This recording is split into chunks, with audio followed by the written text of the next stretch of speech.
Courtney Gendron, la mairesse de Sainte-Monique. Alors, expliquez-moi ce qui se passe ici ce matin, madame Gendron? Bien, ce matin, on a eu une alerte comme quoi il y avait un éboulis dans le rang du haut de l'île. On ne savait pas l'ampleur. Finalement, les pompiers, services de sécurité civile sont arrivés. C'est quand même un assez gros éboulis qui a demandé l'évacuation de 3 ou 4 maisons. Heureusement, pas de victimes, pas de blessés, c'est ça qui est le plus important. Mais une maison qui s'est retrouvée dans la rivière. Donc, c'est quand même assez majeur.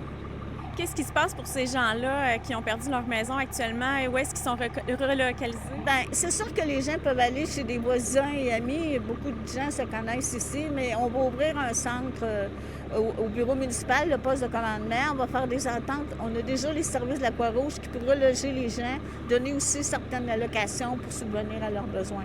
Mais là, ce qui est bien important, c'est qu'on aille chercher des sandwichs pour nos pompiers puis du café. Fait que là, on va mettre quelqu'un là-dessus, là. Mais on va aussi communiquer avec le reste de la population parce qu'ils sont pas tous proches de l'éboulis, mais ça fait penser aux gens qu'on est tous proches de zones à risque d'éboulis, comme vous, chez vous aussi, là, vous en avez le temps.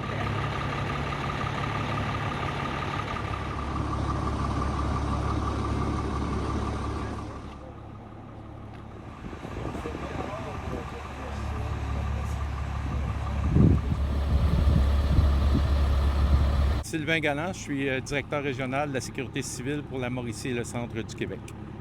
Qu'est-ce que vous pouvez nous dire là, sur l'état en ce moment du glissement, puis peut-être est-ce que ça peut empirer aussi? Oui, effectivement, le glissement est survenu ce matin assez tôt.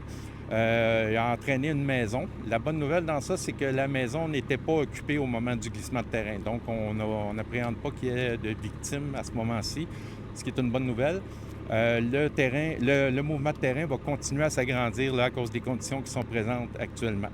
Donc, on a une équipe d'experts du ministère des Transports en géologie et en géotechnique qui sont en train de faire des vérifications. La municipalité de Sainte-Monique a demandé également la collaboration de l'équipe technique de la ville de Trois-Rivières. Et c'est avec, on a fait un vol de drone avec le drone de la sécurité publique. Maintenant, c'est le drone de la sécurité civile de Trois-Rivières qui est en opération et puis qui est quand même plus performant et qui va être en mesure de prendre de bonnes images pour permettre aux ingénieurs en mouvement de sol de voir ce qui est appréhendé.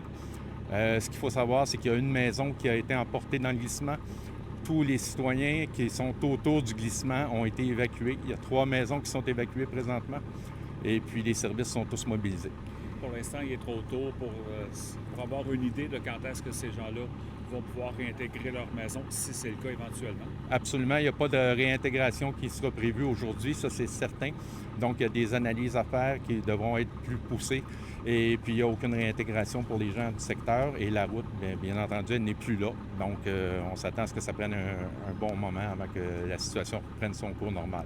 Est-ce que c'est davantage la rivière que la coulée qui aurait peut-être pu causer le glissement de terrain? En fait, c'est une accumulation de facteurs. Trop tôt pour se prononcer sur les raisons précises de ce mouvement de terrain-là, mais on sait qu'il y a eu quand même beaucoup de pluie dans les dernières journées. Ça semble être un ruisseau là, qui s'est gonflé, qui aurait peut-être fait de l'érosion, mais c'est très, très préliminaire, puis c'est aucune base scientifique sur ce que je viens de dire. Donc, on va laisser les experts faire leur travail à ce niveau-là. Actuellement, on parle de quelle ampleur pour le trou? C'est en nombre de pieds peut-être? On parle d'à peu près 1000 pieds par 350 pieds, là, autour de ça. La profondeur.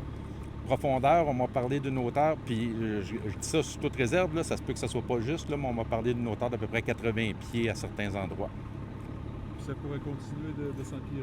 Oui, présentement, c'est sûr. C'est certain que dans les conditions actuelles, ce mouvement de terrain-là va s'agrandir encore parce que les parois sont trop à pic encore présentement. Est-ce que vous avez d'autres sites à proximité qui sont sous observation? Présentement, non.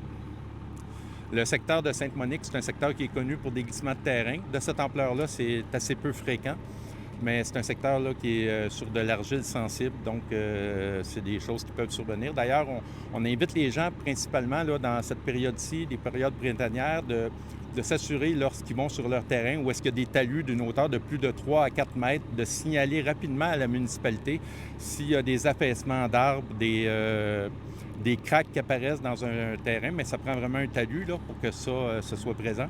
Donc, on demande aux gens de communiquer rapidement avec les municipalités pour qu'on puisse aller investiguer, qu'on envoie des experts pour faire des mesures préventives à ce moment-là, qui pourraient être des évacuations ou des travaux préventifs quand c'est possible de le faire.